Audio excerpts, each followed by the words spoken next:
Without this kind of organization, I don't know where we'd be. Now the question, how did I come to write Travels with George, which is a departure for me, a much needed departure from my point of view. I was just finishing up my 3 books about the American Revolution. The last one was In the Hurricane's Eye, on sale,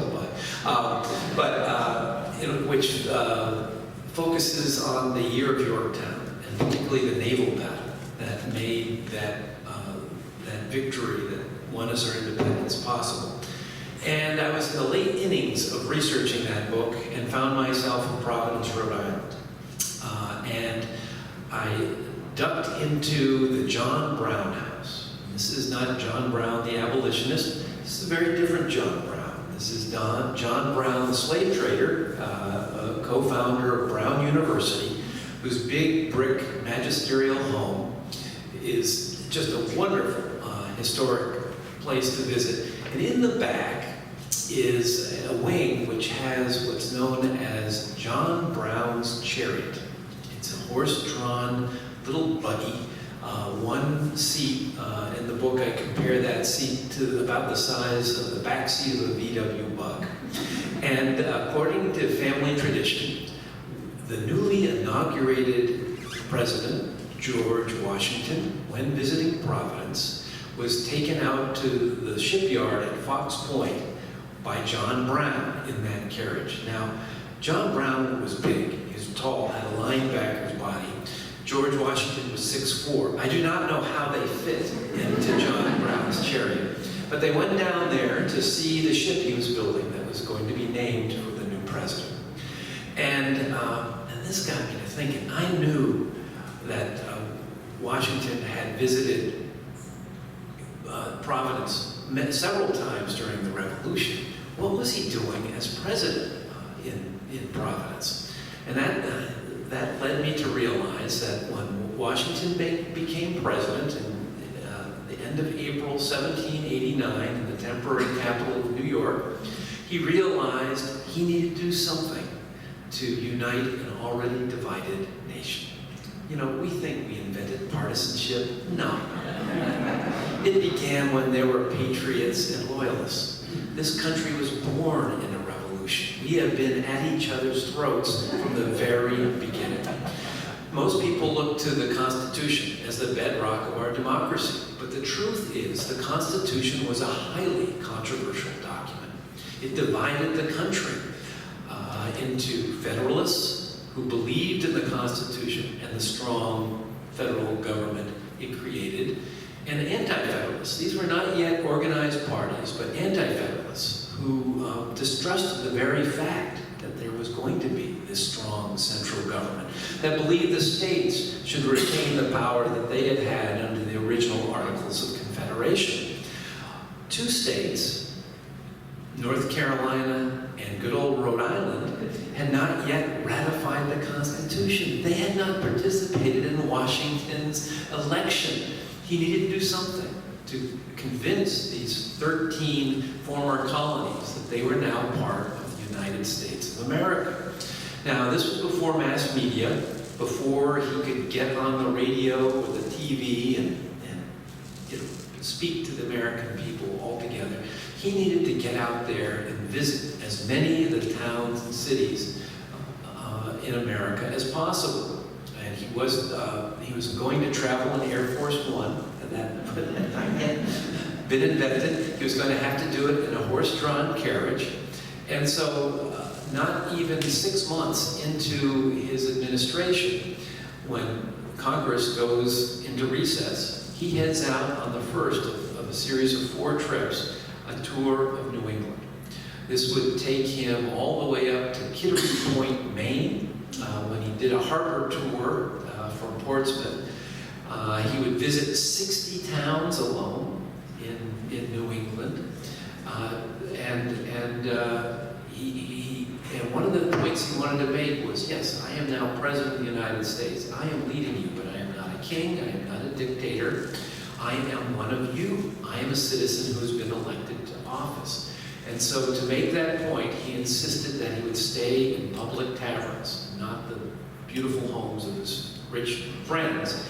And today we think of historic B&Bs as kind of nice accommodations where you get waffles in the morning. That's not the way it was at a public tavern in the late 18th century. These were the roadside motels of their day, the Motel 6s. And it's a good thing there wasn't TripAdvisor, because Washington, who kept a diary, this would be a typical entry. Bed's terrible, food worse. He was not necessarily enjoying every aspect of these tours of the country. He would tour New England. He would go on a tour of Western Long Island. He would make a stop in Rhode Island after it ratified the Constitution. And then he would depart on the most ambitious of his tours, that of the South, where he would journey all the way down to Savannah, Georgia, before heading inland for Augusta, Georgia, and making his way back to the new temporary capital, Philadelphia. This is a trip that took him 3 months. He traveled on basically 2,000 miles, once again by horse-drawn carriage. And he was doing this, staying in these public taverns, but he also felt he needed to, he was dancing a fine edge between being one of the people and being the leader in a new office that people were not used to. And he did not want to be another monarch, but he also wanted them to see the importance of the office he was trying to establish. And he was the most famous man in the world at this time. And after 8 years in the Continental Army, he knew how to make an impression. And this man looked particularly good on a horse. He had 6'4". Thomas Jefferson said he was the greatest horseman of the age, which was really saying something in the 18th century. And so he decided to use this superpower to his advantage when he was on this tour.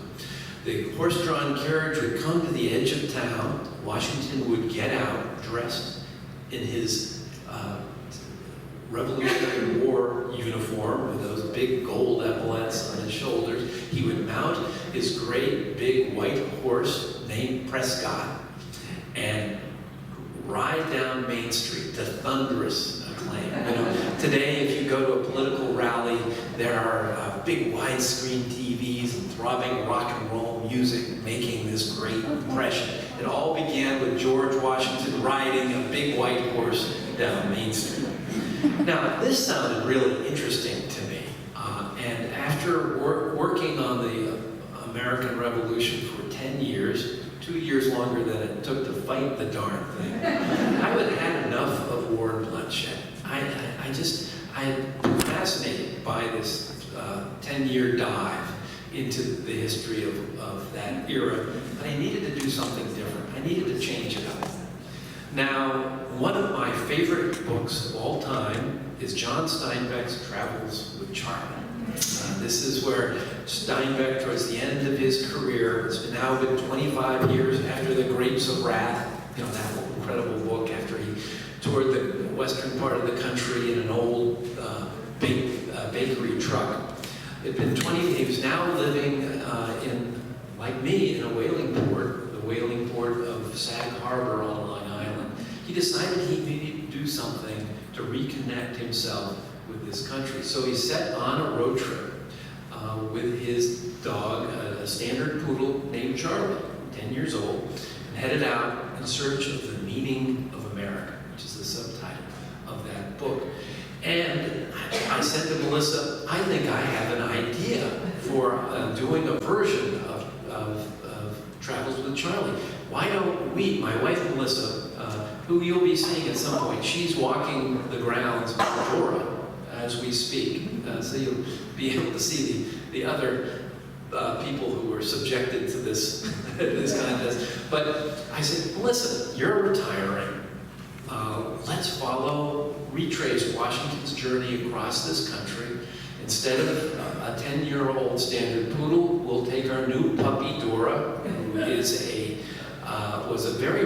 is still a very rambunctious toller, short for get this, Nova Scotia duck tolling retriever.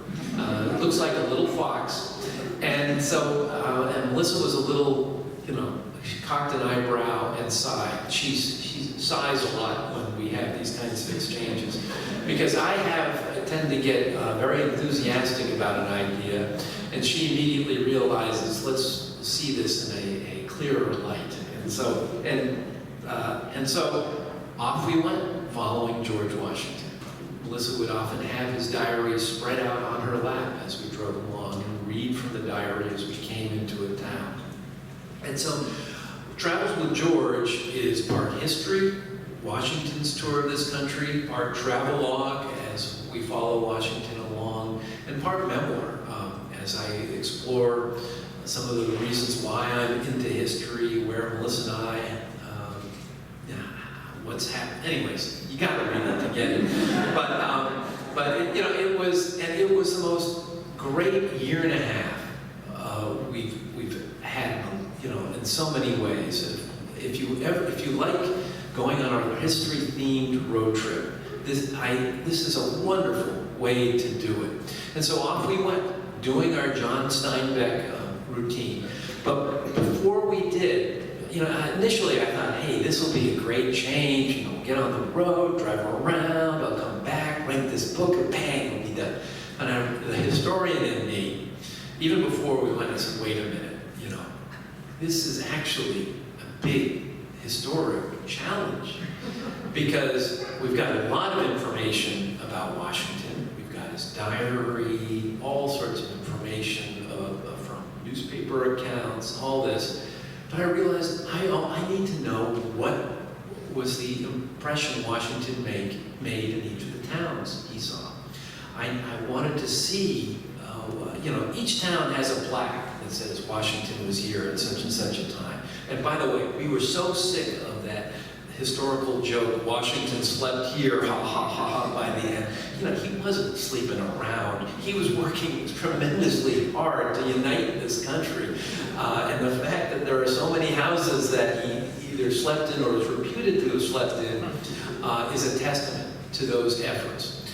And so what I decided I needed to do was make a list of every town he went to. In New England, there were 60 alone. And reach out to the libraries and historical societies of as many of those towns as I could. And so that's a big job. I would call librarians and historical society people up and say, this is my project. Washington visited your town. What do you have on that? And I have to say, people were just so enthusiastic and so generous. And soon this is even before we're hitting the road, soon I'm getting emails, packages full of Xeroxes of 19th century local histories in which someone who saw Washington as a child recounts, what it was like, these kinds of things. And so even before we departed, there was this tremendous amount of information. And this was a different Washington. This was not the Washington that looks at us glumly from the $1 bill. This was Washington on the road, traveling, seeing this country and enjoying being out of the office and away from those tremendous pressures. I think it's underappreciated how difficult being president was for George Washington in a physical way. This is a guy who had spent all his life physically active. During the 8 years of the American Revolution, he was on horseback constantly. Even at Mount Vernon, he would typically be on horseback for 6 hours a day, inspecting his sprawling 8,000-acre plantation.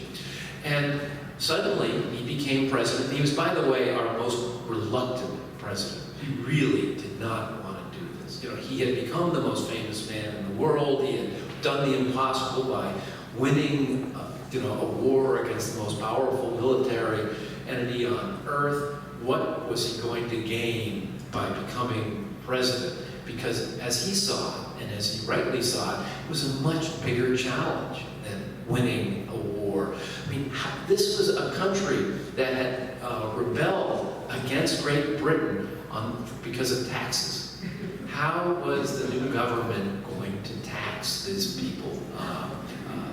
The Continental Congress during the Revolution did not have the power to tax. It had, and as a consequence, had been absolutely ineffective in providing Washington with the support he needed. How was he going to do this? He was convinced. He said that he would write to Henry Knox as he left Mount Vernon for the inauguration in New York, that he felt as like a criminal on the way to his execution, that there was nothing, they love me now, but they will not love me once I have to get down to the work of making this a country that functions. And so, so off we went, following, and so when George Washington became president, he was suddenly chained to a desk, and his health immediately began to fail. Would have, in the first 2 years, he would have a series of health issues that, in 2 cases, would almost kill him. People really thought one was the flu, one was a tumor that developed on his leg. As you would write to Lafayette, the pressures and lack of activity in this office will very likely kill me, but I will see this as far as I can. This is where I think he really saw these trips as a way to get out of that, to be on the road, to just get to another side of his brain and to get some physical activity. Often when they were between towns, he would get on Prescott and go riding. So these were, I think he saved not only our country, but himself in many ways by hitting the road.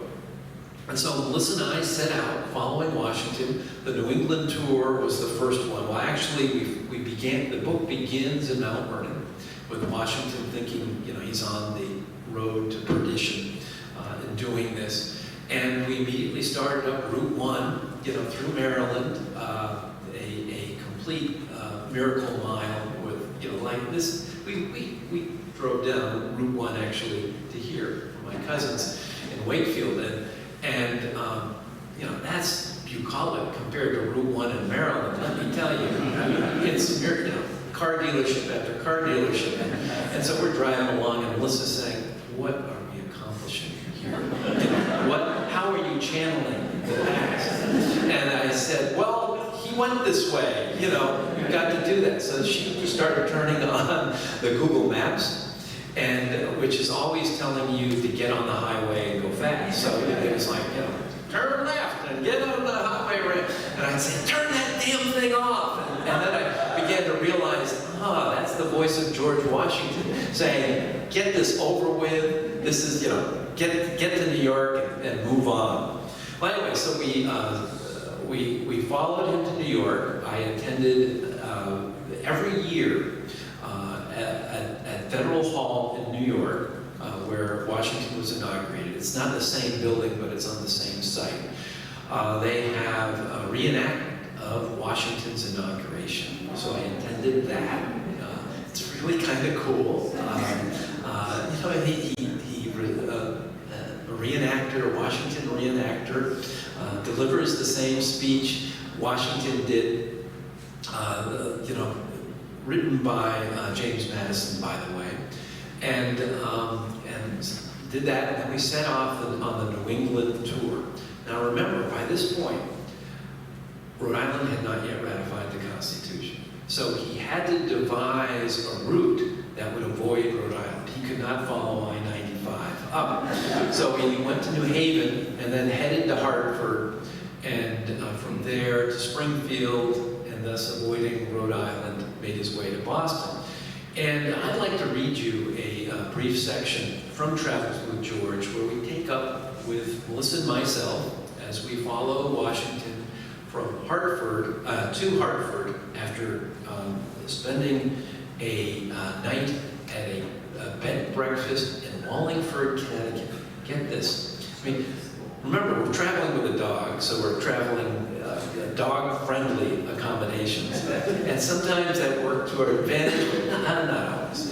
But this was one of the great ones. And this is one where, there are so many times during our travels where I go, I can't believe this is happening in terms of the eerie historical resonances and coincidences. And so this was a B&B that had originally been on the Boston Post Road in Connecticut, and then moved to Wallingford, which is in the interior, and put on a new foundation, and now it was a B&B, and it was dog friendly because the owners had a dog. Guess what kind of dog it was? It was a 10-year-old brown standard poodle. And do you know what his name was? Charlie. And then to just go, wait, they're messing with me here, really? And in fact, in the book, there's a picture of Dora and Charlie traveling, going together to the swimming hole that was just down the way.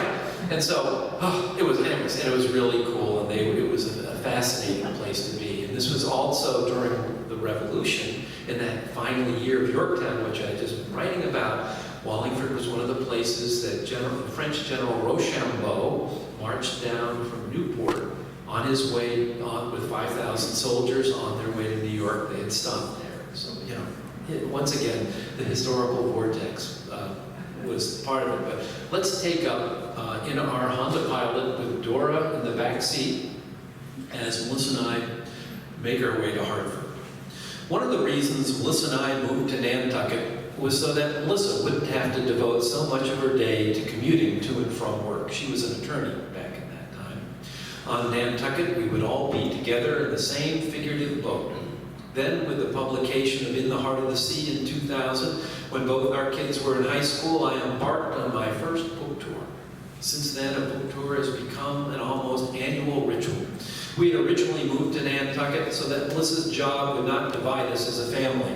Now it was my job that was keeping us apart for weeks at a time every year. So it came as no surprise when Melissa wondered aloud on her way to Hartford, so what was Martha doing while George toured? Melissa knew what it was like to be at home when her husband was on the road. At the time, I didn't have a good answer to her question. I've since come to realize just how unhappy Martha Washington was back in New York. In late October, as her husband made his way across Connecticut and Massachusetts, she wrote to her niece Fanny, "I live a very dull life here and know nothing that passes in the town," that being New York. "Indeed, I think I am more like a state prisoner than anything else. There are certain bounds set for me which I must not depart from, and as I cannot do as I like, I am obstinate and stay at home a great deal." In a letter to her friend Mercy Otis Warren in Boston, Martha explained that her most fervent wish, a wish shared by her husband, had been to grow old in solitude and tranquility together back in Mount Vernon. That said, she could not blame Washington for having acted according to his ideas of duty in obeying the voice of his country. She knew that many women, particularly younger women, would be prodigiously pleased with the splendid scenes of public life that went with being married to the president. She also knew that Washington and his staff were doing everything they could to make me as contented as possible. Despite all her misgivings and regrets, she was determined to be cheerful and to be happy in whatever situation I may be.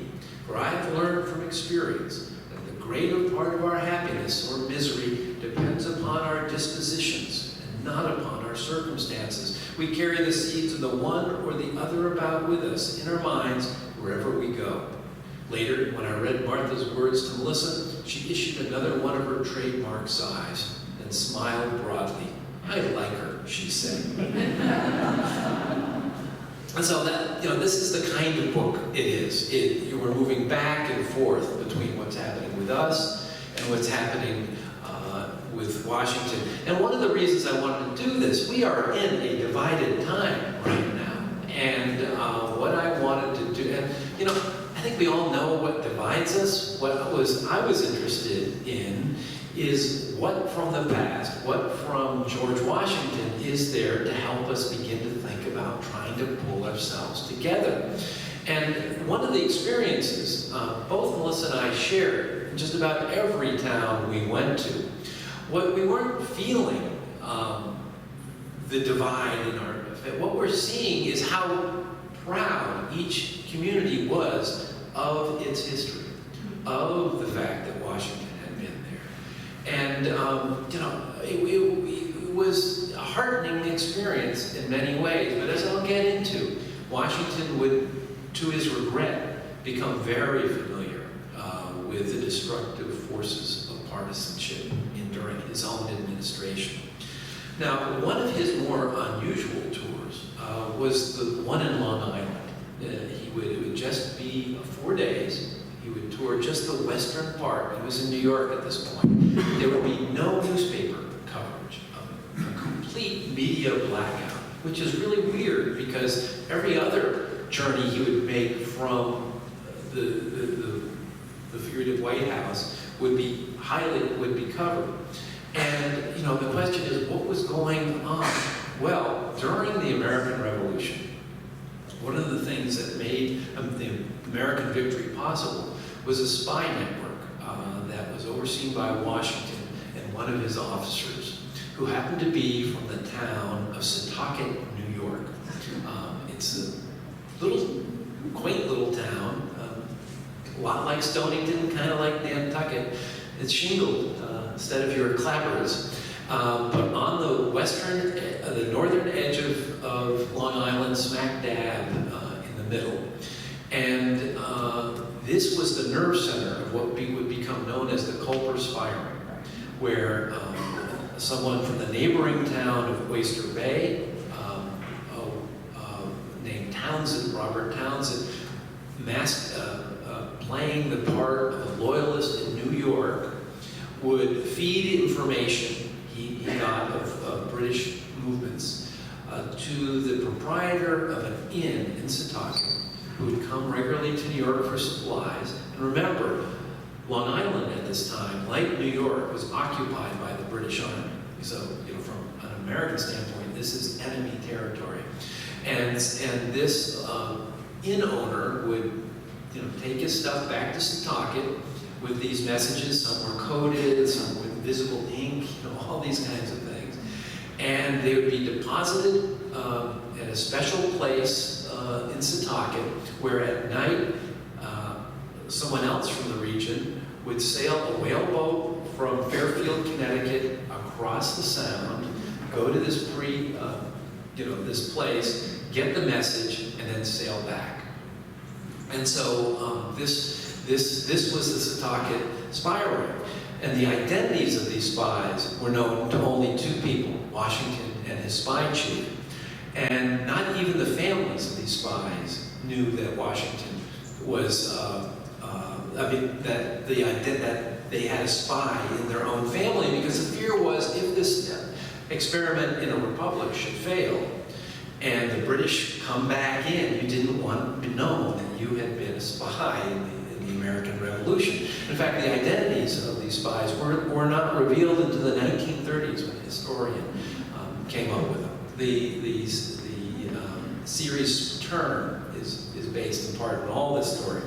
But what Washington was doing was going to towns where people involved in the spy ring lived. What was he doing? Was he giving them that secret handshake, or quietly thanking them, paying them in some way? We will never know. But it's just absolutely intriguing what that he was doing. And it was in the town of Cold Spring Harbor, another whaling port on Long Island, that which is right next to Oyster Bay. There was a young girl, a 6-year-old girl, actually 8-year-old girl named Sarah, was standing at the gate of her house, looking across the street where some workers were building a new one-bedroom schoolhouse. It would be called the Bungtown Schoolhouse. Bungs were used to go into whale casks. And there's a plaque now at the Episcopal Church there about the Bungtown Schoolhouse. And she was, watching them working away when she heard something to the right. And she looked over, and there was a very tall man on a big white horse riding towards her. It was President Washington. And she watches him get down from his horse and make his way over to the construction site. They're about to put a rafter in the roof. And he helps, he's tall, so he picks up the rafter with him, and they put it in place. He leads the workers in 3 cheers and tips them $1. Many, many, many years later, Sarah is now in her late 80s, maybe even her 90s, is now living in Greenwich Village in New York City, and speaks to a newspaper reporter who records the time that Sarah saw Washington ride into town. And so these are the kinds of stories that, this is not Washington, the aloofish leader, and he was that way. This is Washington on the road, actually enjoying himself.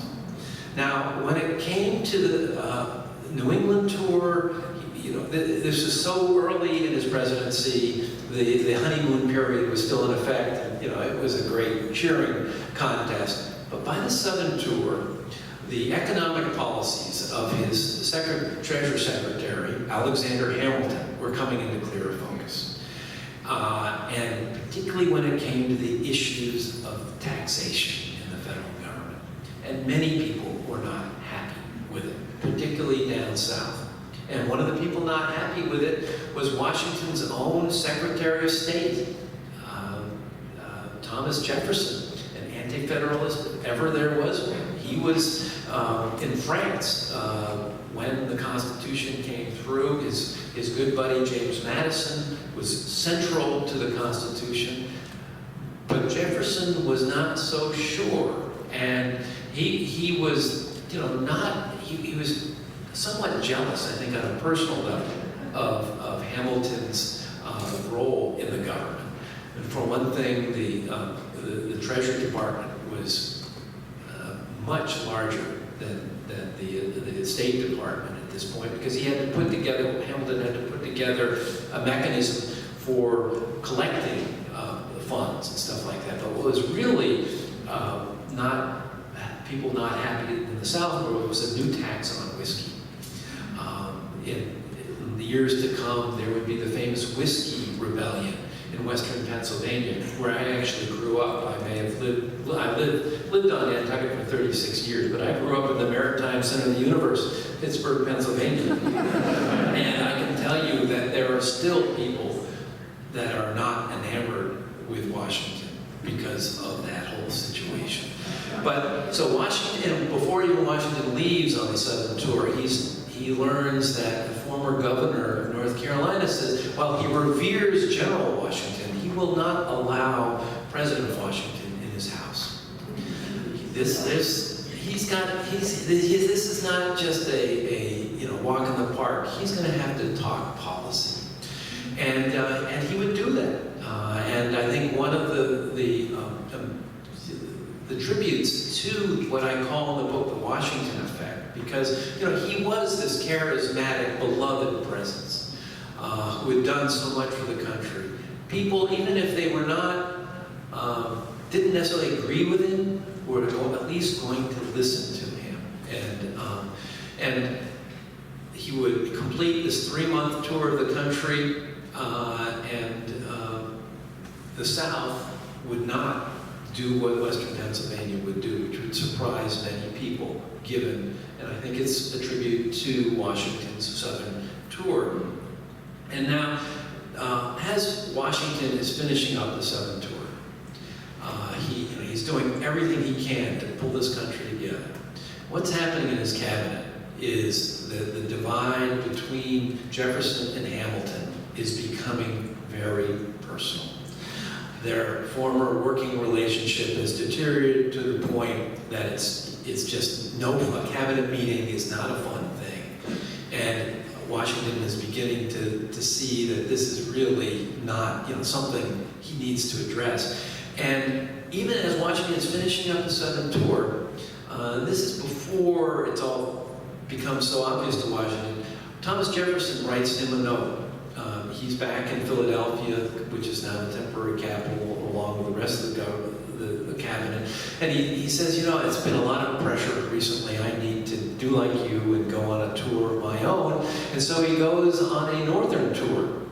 Jefferson and Madison, both from Virginia, go on a tour of Vermont, the new state of Vermont. And so they will go to New York, to Albany, make their way, sail across Lake George, and then make their way up Lake Champlain on their way to Burlington before a strong northwesterly breeze turns their schooner back.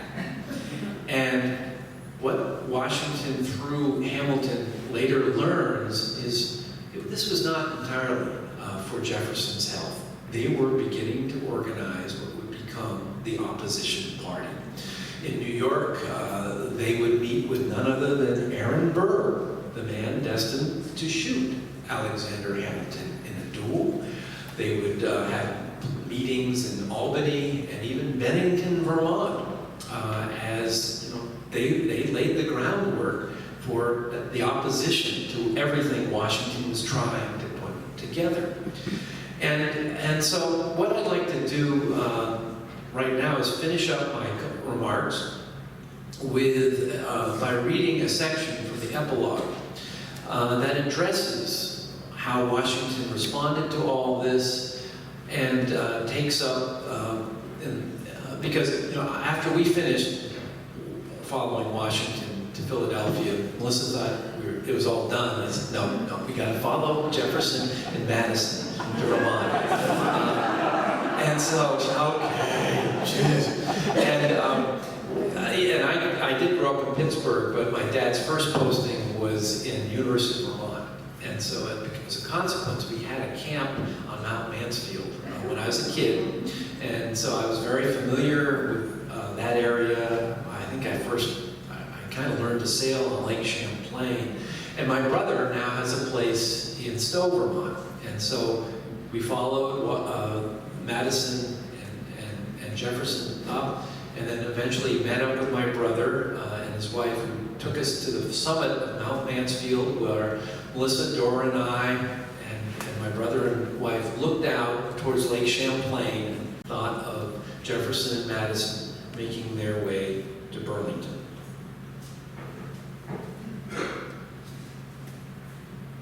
Standing on Mount Mansfield at the end of summer, I felt an overwhelming sense of sadness. Our travels with George had come to an end, just as the story of the new nation was beginning.